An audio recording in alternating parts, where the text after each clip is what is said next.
This recording is our episode on the mafia. I started the podcast mainly because of what I went through while trying to breastfeed and my postpartum experience. So this is just for the moms to find their place within the milk jug mafia. What topics arouse you? What topics do you want more background info on? What do you want to come on and talk about if you're thinking about coming on here? I'm going to touch on a lot of different topics that I may talk about in another episode more in depth or with a co-host or special guests. So, take this in for what it is, but also remember that more will come in the future. Today, Milk Jug Mafia episode. Episode 3, we're going to talk about breastfeeding and postpartum depression, dealing with our family, specifically women and the female elders that we have to deal with while adjusting to postpartum, especially as a new mom. I really think that this is important because I only have one child, so my first postpartum experience is raw, and I actually have tips and thought processes to not contribute, but to implement into your life to make dealing with postpartum and adjusting to motherhood a lot easier. Now I'm going to go ahead and talk about postpartum first. Postpartum depression, first of all, everybody knows what that is. There's a partum pre that you go through while you're pregnant. So honestly, we're going to take it to the pregnancy first. When you first get pregnant and you make the decision to keep and have your child, you do have to consider all of the variables in your life that may be obstacles later. Ignoring signs that are already there while you're pregnant is going to make your postpartum that much more dramatic. When I left the hospital with my baby, I felt overcome by baby blues. It was really weird. I felt really depressed, really sad. And I feel like I did so much research and preparation to avoid that point, not realizing that emotions, the one thing I learned about the one thing I learned about pregnancy is that emotions come and go against your will. You kind of don't have any control over the emotions you experience, and sometimes they don't really make sense until later. I think postpartum depression for me only lasted for 3 or 4 months because I refused to feel that way, and I refused to let things that I was already aware of before I was pregnant to let me down or slow me down in my process of being a new mother. Now, when I was pregnant, I looked into hypnobirthing, which is mainly just conditioning and training your mindset to be self-aware of what's going on, whether it's labor pains, the feeling of bringing in a new baby without any help or doing it with help. It's just a strategy for whatever your lifestyle is. So when you're pregnant, the main thing you want to consider is what you're bringing your child into. So if you're for me, and I'm just going to use myself as an example because it's just easier and I don't really care about y'all being in my business. So when I was pregnant, I had my child's father pretty much blocked most of my pregnancy. When I got pregnant and I decided I was keeping the baby, I was like, look, even his mom was like, you just need to get a job, whatever, blah, blah, blah. He's a philanthropist, entrepreneur, whatever you want to call him. So he doesn't work. He finds other ways to make money. And when I was pregnant, he thought it was best to just harass me while I worked. I had to get a second job while I was working and bust my ass full time, 60, 70 hours a week. So he was blocked. I was fully aware that I was having a child with someone who was not ready to assume the role of responsibility. So I had already kind of made a plan. I set up short-term disability with my job. I had put some money to the side. I also used tax money, and I don't really care for COVID, but the money that I made through COVID because of this, what is it called? The relief packages. All of that money I used to my advantage since I knew I was going to be a new mother and I wanted to breastfeed. That was when I was pregnant. I didn't care about all of the little stipulations like me and my child's father not being together and all. Like, I didn't care about that. All I cared about was being able to breastfeed because I'm cheap. I didn't want to spend money on milk. I hate the formula and processed foods and milks and alternatives that they have for us and our infant children. So I was very adamant about keeping things as natural as possible. And to be honest, I saved a lot of money preparing for my child that way. The state gave me food stamps for a short period of time because of COVID also. So I used all of that money to get fruits, vegetables, and stuff to make my kids food from scratch. And it was cheaper. And then I also breastfed. So I saved a lot of money in the process because when I was pregnant, I knew my child's father was not going to be there for me after the pregnancy. So I had to make the adjustments beforehand so it wasn't detrimental to me later. I wasn't all dramatic like, oh, I need help, da da da da. A lot of y'all already know that, not even just your child's father, but family, friend, other people will say they're going to help you when you're pregnant, but they're not. The first step in postpartum depression, it's going to come for most women, whether you want to or not. The first step is not being delusional. Don't kid yourself when you know people are not going to take care of your baby like you will. Obviously, as mom, nobody's going to do that, but family isn't going to be there for you in the ways that you think. The father and their family definitely is not going to be there for you the way they think. If that's your situation, you may have a good family, good background, whatever, and still have postpartum depression. And that could just be the weight of motherhood and wanting to, that's you stressing yourself to do a good job. And that's a whole other part that we're going to discuss too. But for me, it was adjusting to the fact that I was going to be the main one responsible for bringing the child into this world. And I think a lot of times I kind of beat myself up about it because I'm like, dang, I don't want to impose anybody like to help me or feel like they have to, take care of a child they didn't want. I'm not going to say nobody wanted my child, but when you bring a child into this world, that's no one else's decision but yours. So any support you get in that decision is a blessing.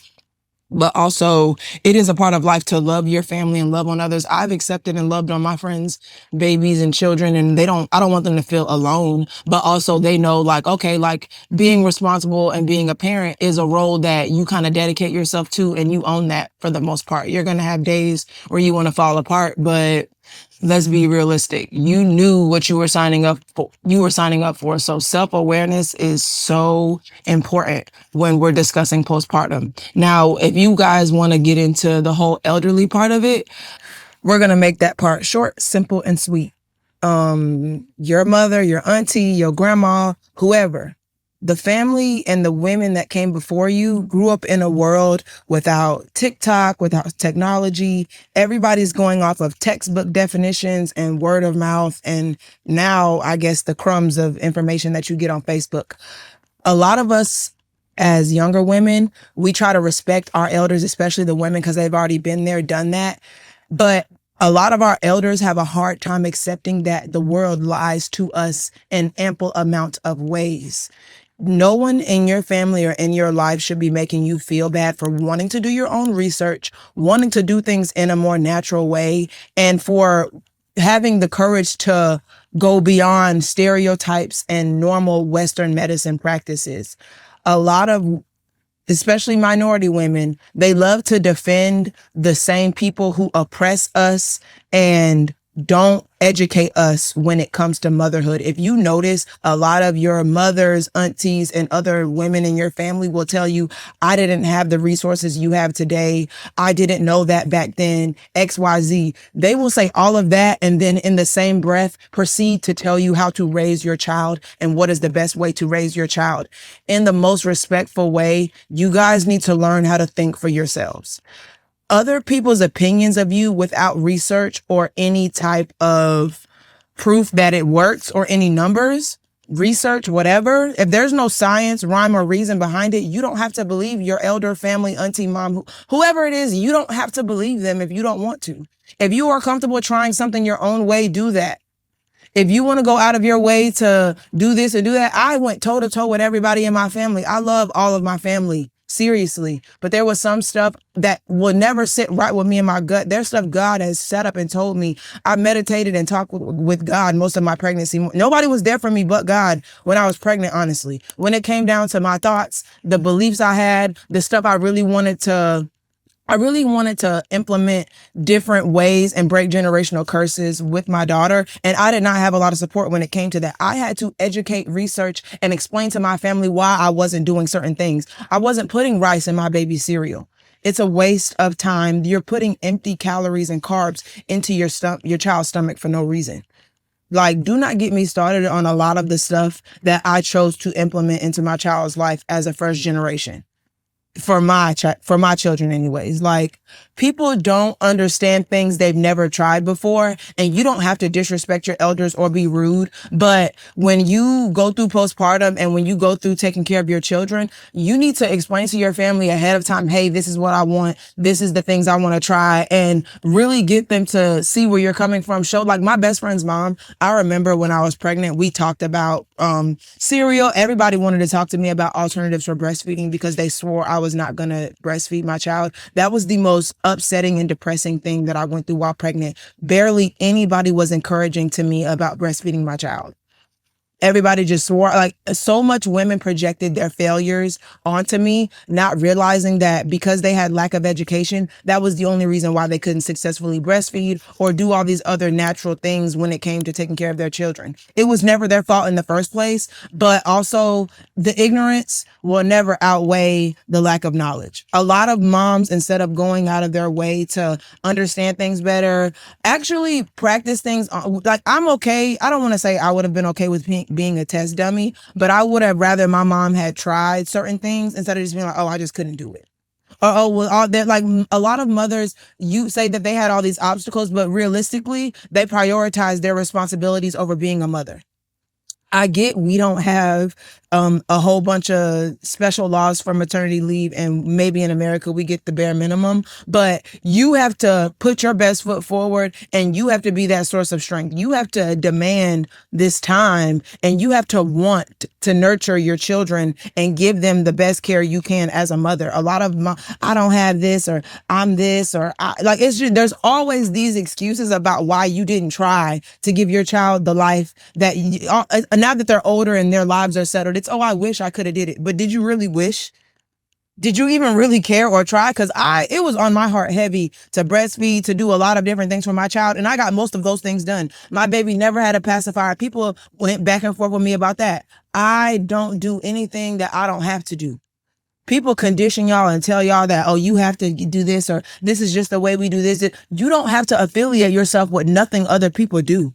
You can stand out and be that one. Statistics and ratios go beyond just generalizing people in numbers. You can be on the other side of the ratio. 1 in 40 people, be that one out of those 40. So those 40 women feel a little bit more optimistic next time they have a baby. One thing I've never been is a follow the leader, conforming type of person. If I say I'm going to do something, I'm going to do it. Now, to get off that high horse, because I get very, very passionate when it comes to standing out and going beyond the norm of what people like to, I don't like feeling like I'm doing stuff because everybody else is doing it. Like, it just makes me feel disgusting. Okay, so let's get started on breastfeeding. Let's go to my notes. So first of all, like I said, if you want to do it on a budget, I don't know why y'all be scared to try to get WIC or food stamps. We are tax-paying citizens. We are owed those things. Go get WIC, go get your food stamps, go, food, wherever you can go and find food for cheap. Go to the farmer's market with $60, $40 and stack up on apples, vegetables, stuff you can cut up and freeze, or buy it fresh as you go. Get the baby out the house and get the baby some sunlight. Don't be scared to get up and take the baby somewhere. It'll make your days easier when you implement your child into your day. It makes them more tired. Improves their mobility and other things like that. The more you do with your child, the faster they are. I don't care what anyone says. But yeah, so when you first have the baby, Like when I first had my daughter, she went on my breast the second she came out of my body. So serious. I don't think my baby was out, but maybe a minute before she was on my breast. I put her immediately on my breast when I had her. And I had the lactation consultant in there because I had her in the hospital, even though I was supposed to have her at home. But the lactation consultant came in and looked at my technique and they was like, oh, you already know how to do it. And I'm like, yeah, I researched. My midwives gave me worksheets and all that stuff on how to latch properly. So latching was easy. It was nothing I practiced. I was very anal about doing it right. So when she came out, I put her on my breast and she was there for maybe an hour. And after then it was just every time I fed her, it was enough for her. She ate and she went to sleep.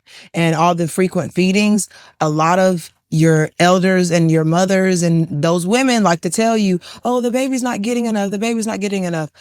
Hear me now. We are talking about an infant, someone who is fresh and brand new to the world, who is constantly growing. A baby doesn't stop growing until they're about a teenager. It slows down throughout the years, but let's be for real. Kids don't stop growing for a very long time. So when you first have the baby, self-awareness is important here, ladies. Remember that this is a job. This is a new child. This is a new responsibility. This is something new that is not going to last. You're not going to wake up every hour to 2 hours feeding every time the baby wants to wake up. This is temporary, but this is necessary to their growth. Frequent feedings are not bad. Also, don't feel bad when the child has a growth spurt and you feed them and then they're down for 3 or 4 hours. Let them sleep. I don't understand where y'all get this logic of, oh, the baby's not getting enough. But stop rushing yourselves to get this baby to grow. Y'all are insane to me with that. I don't know. That's why I spend a lot of time breastfeeding and I was to myself a lot. I genuinely love being a mother. So it didn't bother me to spend a lot of time with my baby. I know some mothers get overwhelmed by that. But when you are first starting out on your breastfeeding journey, you have to dedicate time to your child getting on a feeding schedule, getting used to being on your breast, your milk supply coming in. All of that stuff is a process that you should be enjoying because once it's over, it's over.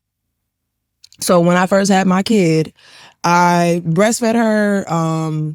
I kept her on me at all times pretty much. And when my supply started to come in, I would pump out extra milk or excess milk and I would try to bottle feed her. I would let my mom or whoever was around, like I would give them the pump milk and I'd be like, hey, she wouldn't take the bottle a lot of the time. But over time, as she got older, it got a little bit easier for her, but to be fair, I did exclusively breastfeed. I would recommend any mother to start bottle feeding as soon as you start pumping more than 4 or 5 ounces of milk, just so that way, if something does happen or if your life is different from mine and you need to adjust your schedule, you need to go ahead and get the dad or whoever's there to help you to start getting comfortable with bottle feeding the baby.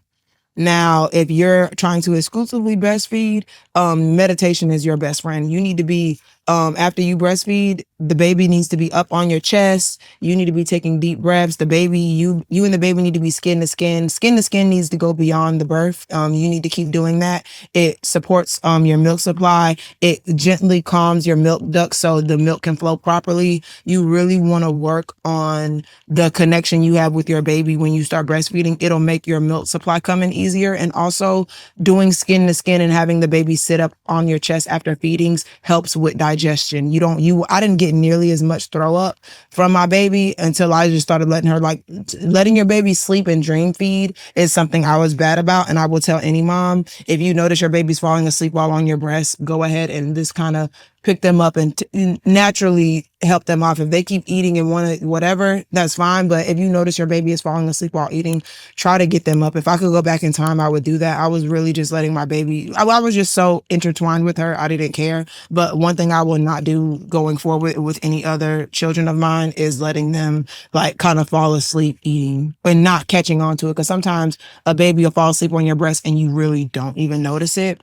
That is something that I am really trying to work on when it comes to my next kid, because you get caught up in it and breastfeeding is so much easier because you don't have to get up every time you have to make a bottle. But that falls into my tips of laziness. If you know that you need to be aware of when you're feeling lazy and sometimes give yourself that push or have that family member that kind of comes and reminds you to get up every once in a while or whatever. But I will say, in your room, If you have a bedside table, keep water bottles, even if they're the mini ones or whatever, body armor, drinks, a tumbler with a drink, your man to come serve you, and keep drinks at your bedside. A mother friend of mine, shout out Savannah, always told me to keep snacks and drinks bedside, and I'm glad she did. I kept a case of water in my room, some like protein, not, I think it's granola, I don't know, but keep like nutritious snacks that are good for keeping your milk supply up. So like sometimes I would make peanut butter and jelly sandwiches and keep them bedside with me and eat them in between. I also ate full meals in between feedings and stuff like that. Like I ate a lot when I first gave birth to my child because I didn't have much else to do throughout the day. So keeping snacks and drinks bedside keeps your supply up, because sometimes as a mom and going through postpartum and sometimes being that single mom, you don't want to get up, but that you don't want that to distract you from the goal. And this is to be natural and to give our kids the best quality of life that we can. So definitely keep snacks at your bedside, drinks at your bedside. And if you can manage it, I'm fortunate enough to have a bathroom close to my room. Keep baking soda, coconut oil, and warm water, or just water at your bedside. When your milk ducts get clogged, warm compresses on your breast or even just a warm shower will relieve and get that milk out.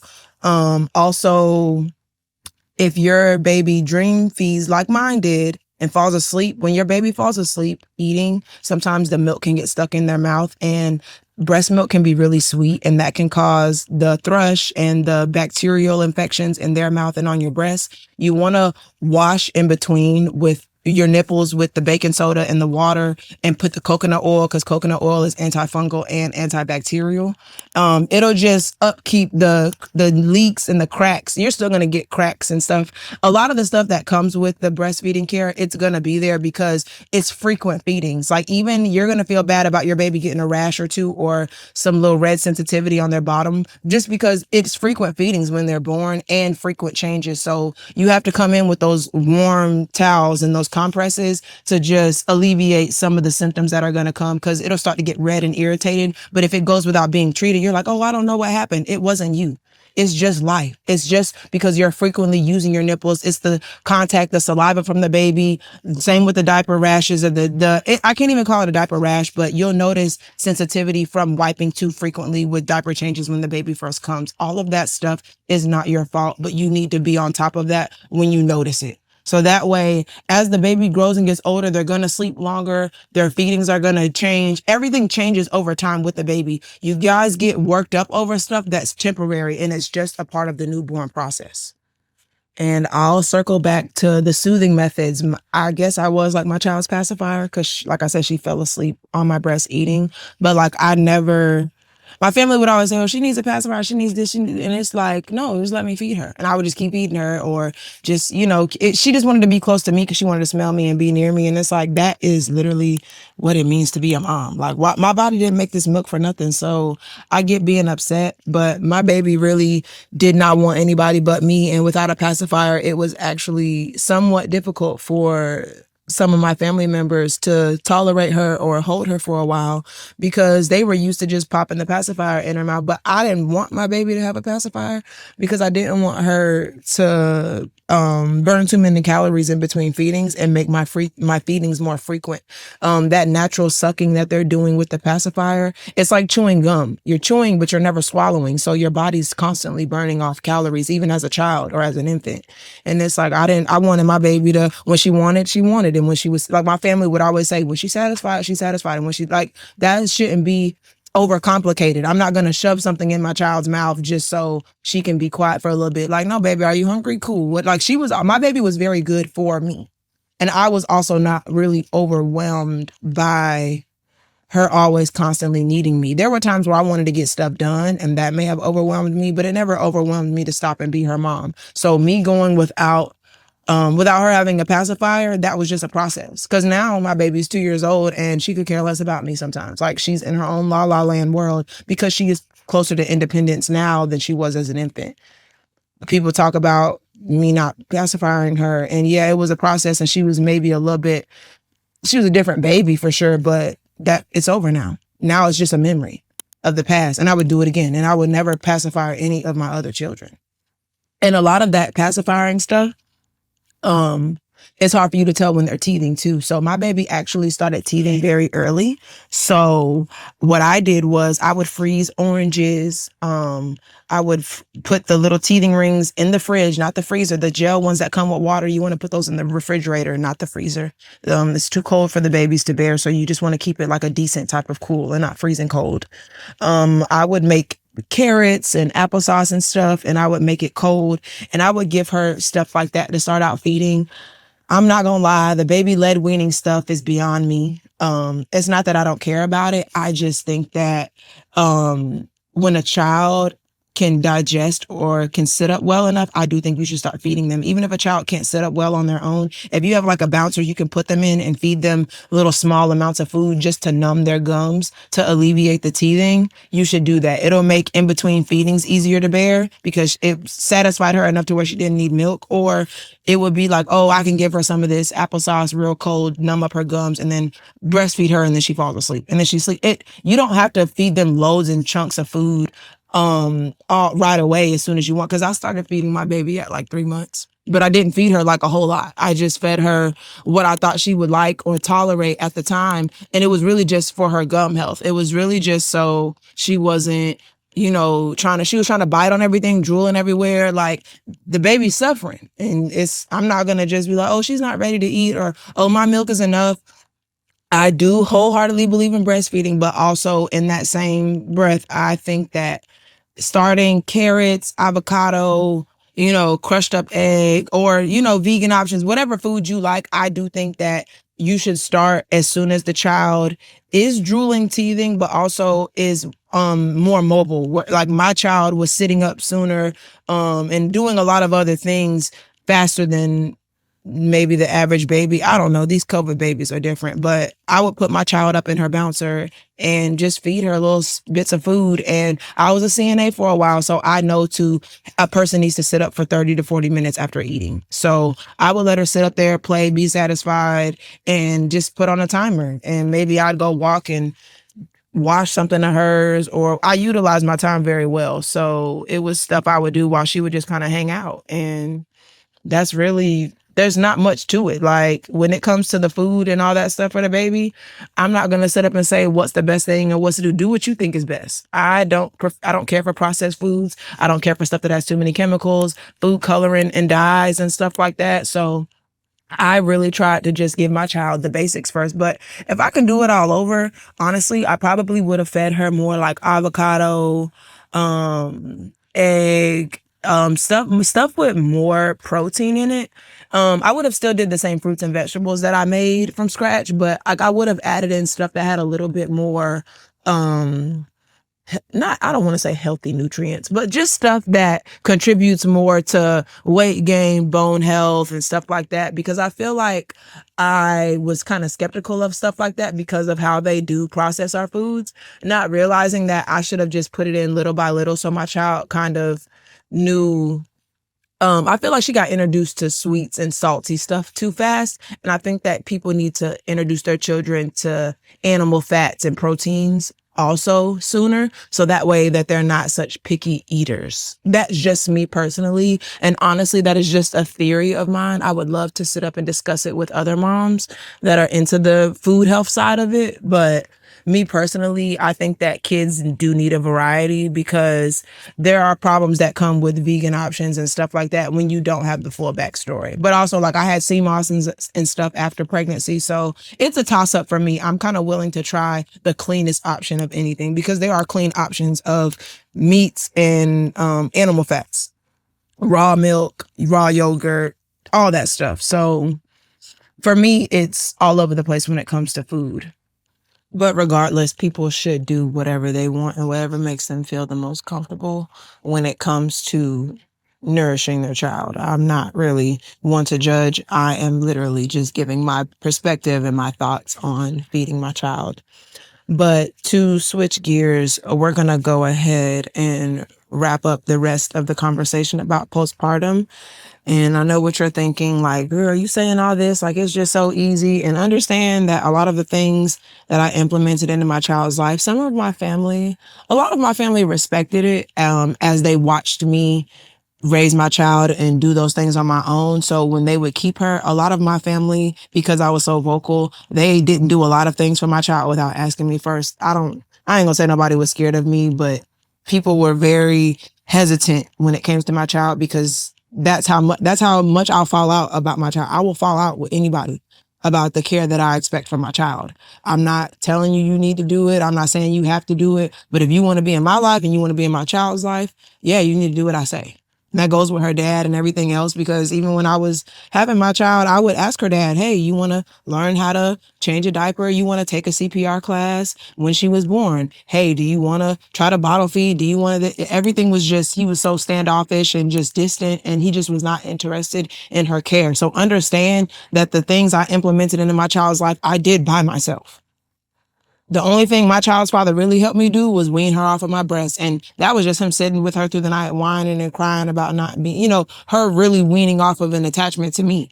That's maybe all he did help me with. But you have to understand that a lot of the stuff I'm telling y'all to do and the thought processes I have as a mom, I've been doing this stuff off of my own strength for a while. And I'm not saying it's easy, but it's very doable. And when you become the source of strength you want from others, when people see you can operate and do the stuff the way you want to do it yourself, they feel more inclined to respect you and say, oh yeah, like I've got pats on the back, you're a good mom. And I love all of that. But I've noticed that the family that I have that really loves me, they take the time to give, oh, I gave Mel this. Like they come and people report back to me and I'm like, I don't care. But I think about it like, dang, I really did stress the importance of motherhood, and it's rubbed off on my family. It took some time, but there are people in my family who really respect me as a mother, and they do think twice before they just give my child anything.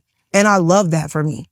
And honestly, as much as I hate to say it, a lot of y'all need to do that groundwork with y'all family. Y'all need to talk to your mothers, your grandmothers, express to them your concerns, give the comparisons of your childhood and the child that you brought into this world. Like, help them understand why you want to really break. They keep talking about breaking generational curses, but I don't feel like y'all want it that bad.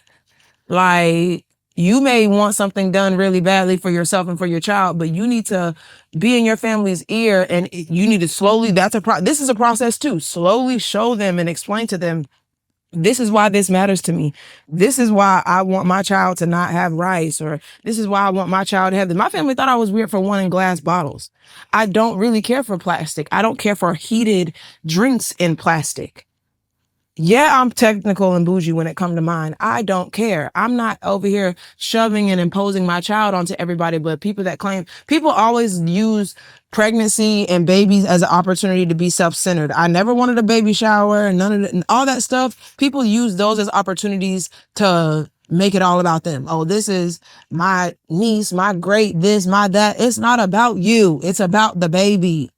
Like, people kill me with that. Like, people love the surface of having a baby, but the groundwork and the deep parts of it, those are the parts where they're just like, oh, well, it's just not that big of a deal. Or, oh, well, we did this, that. Stop with that. Like, I really need y'all to value the mother. Like, I will also put this in y'all ear. My best friend had an excellent idea, because I'm not a baby shower, gender reveal type of person, but my best friend gave me this idea about a nesting party. She said that if she ever had a baby, she would have a nesting party. And I think that it is the most genius thing ever. Get your homegirls, friends, family together. Everybody comes and helps the mom get ready for the baby.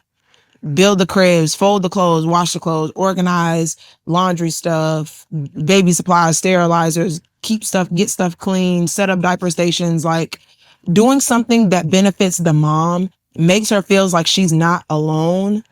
Like, we gotta flip the switch here. There's a lot of stuff where there's too many variables where the mom is not included. I don't understand how when a woman gets pregnant, y'all treat her like she's an object or like she's some carrying womb. Like, yes, we were put here to reproduce life, but we should also be cherished and valued because of that.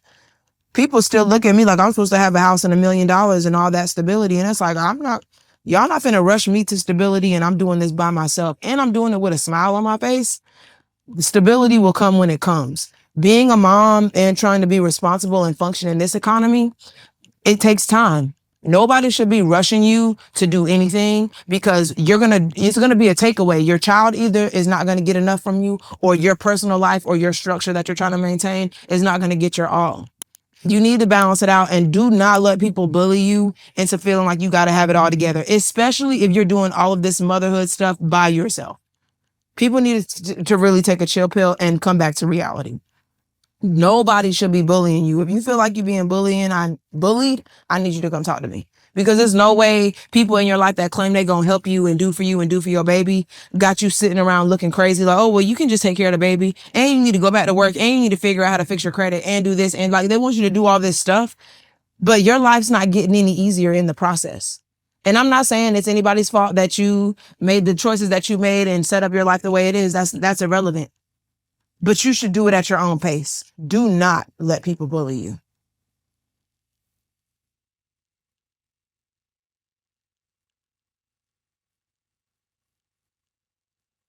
And I want to wrap up by talking about this TikTok I saw. This girl had this voiceover saying how she had to cut off her family because she feels like she's the only one that tries. She has to pack up her baby on her own and go out of her way to visit them. And I resonated with that so badly that I wanted to speak on it. You have to also express your wants, needs, and the way you want to live your life to your family, and set boundaries as not even just a mother, but as an individual. Like wherever you're at in life, people need to be clear on that. You need to make people aware of what you will and will not tolerate. And if you have to be that strong person and get your kid up and go and figure it out from scratch, hey, God might reward you for that. But you do need to try to explain to people why you do what you do, say the things you say, move the way you move. You need to at least try to be transparent. And I'm not saying that to give your family a chance, this or that. I'm just saying you don't want to live life with regret. Say what you got to say and move on. You cannot control how people respond to your boundaries.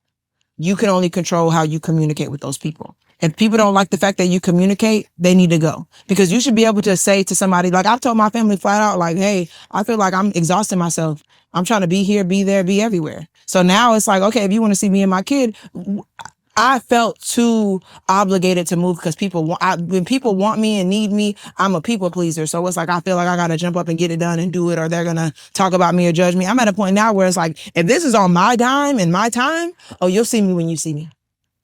I don't even associate with stuff like that anymore because being a people pleaser is hard. People have you feeling guilty, do all that. You get there with your family, y'all just sitting around doing nothing. You rushed and wasted all that time, maybe spent your last $250 to fly out where you needed to fly out, and you just sitting around. You could have came when you was comfortable and ready to get there. Stop letting people bully you. Stay optimistic.